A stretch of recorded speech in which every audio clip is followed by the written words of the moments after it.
আমি ফজলুর রহমান, আজকে আমি কোথায়, আব্দুল হামিদ কোথায়, একটু বিচার করেন তো দেখি আপনারা। দেখেন আল্লাহ কার পক্ষে, আপনারা দেখেন। যেমন আব্দুল হামিদ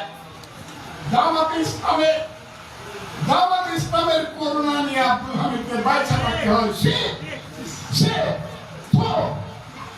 আর শালা এখন জেহাদকার, এখন জামাত ইসলামের করিমগঞ্জ সারালের ক্যাবিনেট জামাতের,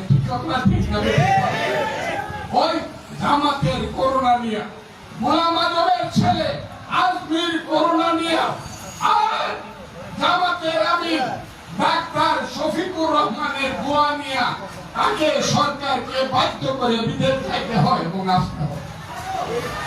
আওয়ামী লীগের প্রেসিডেন্ট, বাংলাদেশের প্রেসিডেন্ট বঙ্গবন্ধু শেখ মুজিবুর রহমানের হামিদেরা এখন জামাত ইসলামের করোনায় বাংলাদেশ